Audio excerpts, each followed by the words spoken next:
Hello, hello tout le monde. Alors aujourd'hui, petite vidéo récapitulative du marché. Regardons quelques charts. Du coup, commençons avec le Bitcoin. Bitcoin, première chose à noter, c'est qu'il y a eu l'invalidation de cette pattern épaule, tête, épaule, ce qui est une bonne chose. Néanmoins, il faut rester prudent parce que la formation d'une seconde épaule reste possible. Alors si on vient taper ici les 13 000 $, il faudra faire très attention parce que la seule zone de support qui nous restera sera aux alentours des 12 000. Et si on passe en dessous, eh ben, je pense qu'on va probablement aller chercher en dessous des 10 000, voire aller peut-être chercher les 8 000.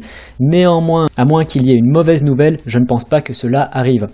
Si l'on regarde uniquement les charts, on peut voir ici la formation d'un doji avec une grosse arrivée des volumes.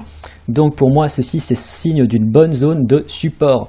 Néanmoins, comme j'ai dit, il faut toujours rester prudent avec le Bitcoin car on n'est pas encore en zone safe.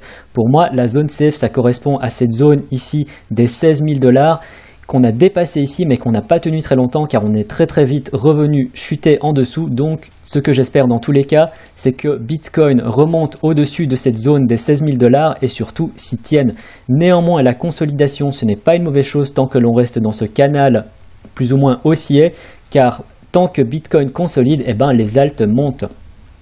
Donc, dans tous les cas, si Bitcoin consolide, c'est une bonne chose. S'il commence à casser de 1 cette résistance ici, ensuite cette deuxième résistance que l'on peut voir que je viens de tracer ici, eh ben, on peut aller véritablement chercher beaucoup plus haut, mais on n'est pas encore là. Et pour le cas où est-ce que la deuxième épaule viendrait se confirmer, il faut tenir ici cette zone de résistance. Et si on vient casser en dessous des 12 000, faire très attention parce que pour moi, on va rentrer dans un mouvement bearish.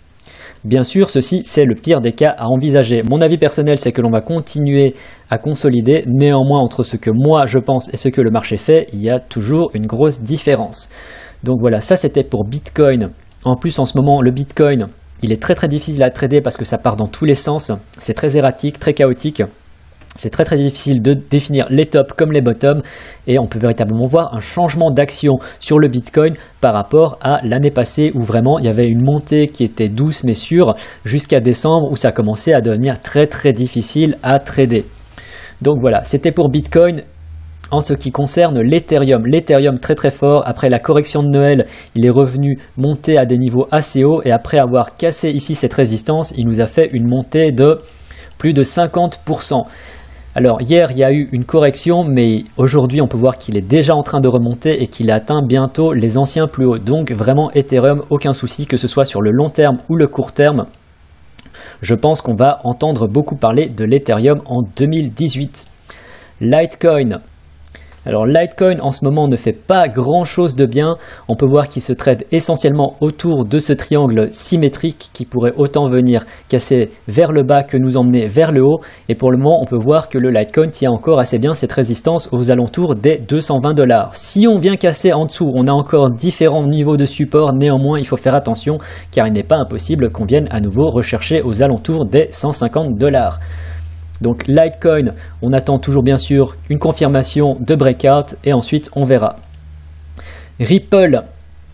Ripple est en pleine phase corrective en ce moment, on peut voir qu'il se trade au sein de ce triangle descendant.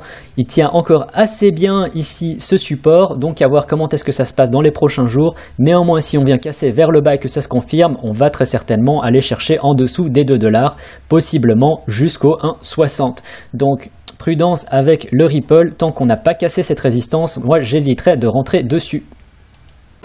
Alors Zcash très bon aussi, on peut voir ici qu'il a cassé cette résistance d'un seul coup et qu'il est en quelques jours venu faire 40%. Hier il a fait sa correction, néanmoins il est déjà en train de remonter vers ce niveau qui correspond à son ancien plus haut historique. Donc Zcash pour moi pas de problème, j'espère qu'il va réussir à casser donc cette zone et à tenir au-dessus. Et si on arrive à tenir au-dessus, ben Zcash pourra véritablement monter vers la lune. Ethereum classique très difficile d'un point de vue fondamental. J'aime beaucoup Ethereum classique, néanmoins sur les charts c'est horrible à regarder. Regardez-moi ça, ça va dans tous les sens, c'est impossible à trader. Donc Ethereum classique, moi je ne peux pas vous conseiller une position dessus. D'ailleurs tout ceci ce n'est nullement des conseils financiers, j'en profite pour le dire, c'est simplement mon avis. Mais donc Ethereum classique très difficile. Pour moi, il n'y a rien à voir là-dessus. Donc, passons directement à Bitcoin Cash. Bitcoin Cash, eh ben, on peut voir en ce moment qu'il se trade au sein de ce range. Il est sorti, on va dire, de ce triangle descendant pour entrer dans ce range. Alors il fait pas grand chose on pourrait dire en ce moment Bitcoin Cash, mais ça a relativisé avec l'énorme run qu'il a connu depuis novembre.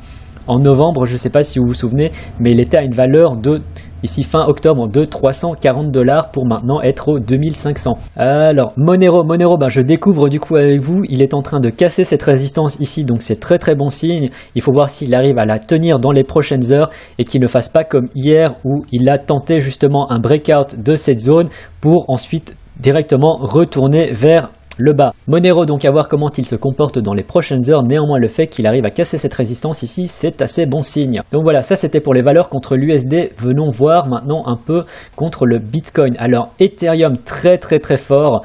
Depuis ce retournement de tendance ici au début décembre, on peut voir qu'il ne fait que monter. L'air de rien, c'est tant mieux parce qu'il était en downtrend depuis déjà des mois avant ça. Donc le fait que maintenant il soit en uptrend, c'est très bon signe et je pense que vraiment pour 2018, Ethereum va encore beaucoup monter. Litecoin contre le Bitcoin, malheureusement, ne fait pas grand chose de bien. À la sortie de Noël, on pouvait voir cette pattern qui se formait. Alors il y a eu la correction à Noël, mais ensuite il est tout de suite revenu remonter et je pensais qu'éventuellement il allait faire un breakout au-dessus de la zone des 20 000, mais non, on peut voir ici qu'il a descendu d'un seul coup comme ça et qu'il n'arrive pas véritablement à remonter. En ce moment, il tient plus ou moins bien ses niveaux, il n'a pas chuté trop bas, néanmoins, Litecoin, malgré la correction qu'a connue le Bitcoin hier, n'a pas réussi à fortement monter. Donc moi, je ne suis pas super bullish sur le Litecoin pour le moment. À long terme, je suis bullish, mais pour le court terme, en ce moment, on va dire que ce n'est pas le coin sur lequel il est le plus intéressant d'être. Alors Neo, regardons un peu l'USD et ensuite on viendra voir contre le BTC. Alors ça c'est quelque chose que j'aime bien quand je fais mes vidéos, c'est d'avoir des petites surprises, comme ça on peut voir qu'il a cassé cette résistance ici, le Neo. Il était dans cette zone, on va dire aux alentours des 100 $ et on peut voir qu'il est venu casser au-dessus, donc très bon signe, voilà. J'aime bien ce genre de petites surprises. Donc Neo très bon, on peut voir que au début décembre il est arrivé à la zone des 100 $, j'avais fait le pari que pour le 1er janvier il serait à 100 $, bon ce n'est pas arrivé mais il est arrivé à 100 $ le 3 janvier donc très bon et en ce moment il est en train de casser cette résistance et il est aux alentours des 114 $, donc très bon Neo. Alors contre le BTC, Neo, son chart ressemble un peu à celui de l'Ethereum. Tous les deux, ils ont connu cet énorme downtrend qui était en cours depuis des mois et depuis décembre, eh ben, ils montent tous les deux. Donc Neo, que ce soit contre le BTC ou contre l'USD, très bon. Même chose pour l'Ethereum, ce sont deux valeurs sur lesquelles il faut être en ce moment. Alors Cardano nous a fait une correction de 40% dernièrement. En ce moment, il tient assez bien cette zone de support, donc je ne me fais pas trop de soucis. Cette correction, c'est plus que sain lorsqu'on regarde l'énorme run qu'il a connu depuis un peu plus d'un mois. Et s'il arrive à bien consolider ici, il n'est pas impossible qu'il revienne très bientôt à nouveau monter vers le haut et atteindre de nouveaux sommets. IOTA, alors IOTA après l'énorme run ici nous a fait une grosse correction pour ensuite venir se trader au sein de ce triangle ascendant. Malheureusement, il n'a pas tenu ses supports et on pourrait voir qu'en ce moment il se trade plus ou moins dans ce range. IOTA, ceci dit, j'attendrai dans tous les cas qu'il vienne casser cette résistance ici tant qu'on ne passe pas au-dessus de cette résistance ici. Pour moi, IOTA, ça ne sert à rien de rentrer dessus. Néanmoins, à long terme, je suis toujours très bullish sur IOTA, même si dernièrement, il y a eu un nouveau projet dont je vais vous parler tout de suite que je trouve très intéressant et qui est Ryblocks. Mais avant de parler de ça, continuons sur les charts. Alors, NEM pour le moment est au sein de ce triangle symétrique qui pourrait casser autant vers le haut que vers le bas, à voir comment est-ce que ça se passe. Néanmoins, ce qui est bien, c'est qu'il tient très bien sa 10 EMA, donc il ne serait pas impossible qu'il vienne monter vers le haut plutôt que de descendre vers le bas.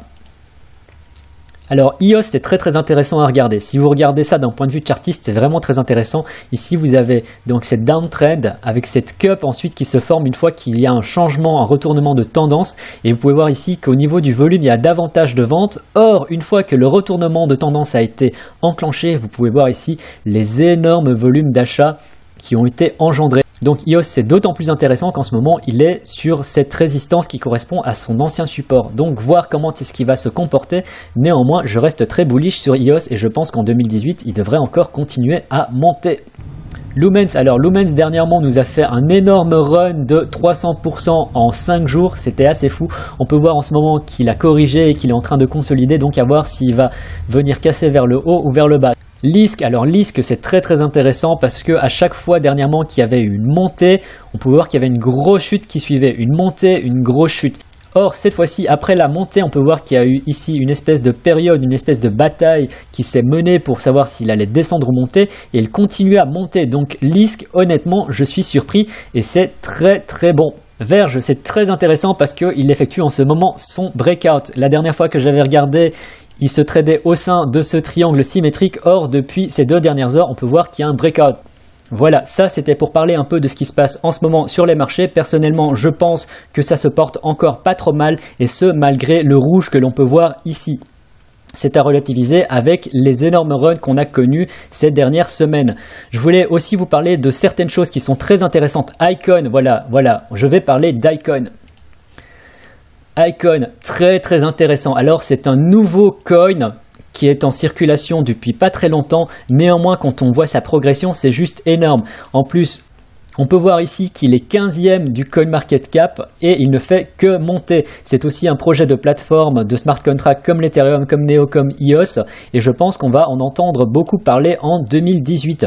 Autre coin, je pense, dont on va entendre beaucoup parler en 2018, c'est Raiblocks. Alors Raiblocks, c'est un projet de crypto-monnaie de paiement qui est rapide, scalable et sans frais. Ça vous rappelle peut-être IOTA, et pour cause, les deux projets se ressemblent énormément. Ceci dit, là où IOTA est encore en bêta et avec 2 milliards de coins, et ben Raiblocks est déjà un produit fini et avec seulement maximum 130 millions de coins.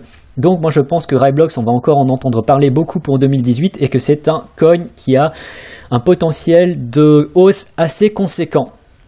Il se trade notamment sur la plateforme dédiée à Raiblocks BitGrail, mais aussi depuis peu sur KuCoin. Donc si vous êtes sur KuCoin, vous pouvez tout à fait trader du Raiblocks. Dans la description, il y a un lien affilié pour KuCoin, donc n'hésitez pas à l'utiliser.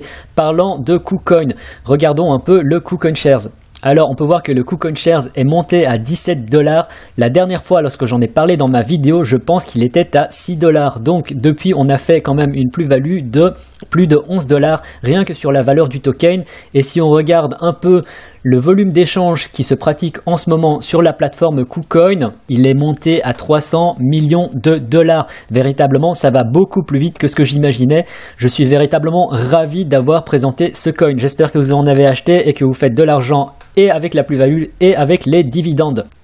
Donc voilà, ça c'était pour parler de KuCoin. Et tant qu'on parle d'échange, eh ben sachez que Binance a à nouveau réouvert ses inscriptions. Il avait fermé temporairement ses inscriptions pendant un petit moment parce qu'ils avaient connu un succès phénoménal de 250 000 inscrits en moins de 24 heures. Mais ça y est, c'est bon, on peut à nouveau s'inscrire sur Binance. Donc si vous voulez trader les alts, eh ben n'hésitez pas à utiliser les liens qui sont dans la description. Ça me fera énormément plaisir. En attendant, c'est tout pour aujourd'hui. Si vous avez aimé le contenu de cette vidéo, n'hésitez pas à me mettre un pouce en l'air, à me poser des questions dans les commentaires si vous en avez. C'était Vers la crypto-richesse. Tchuss!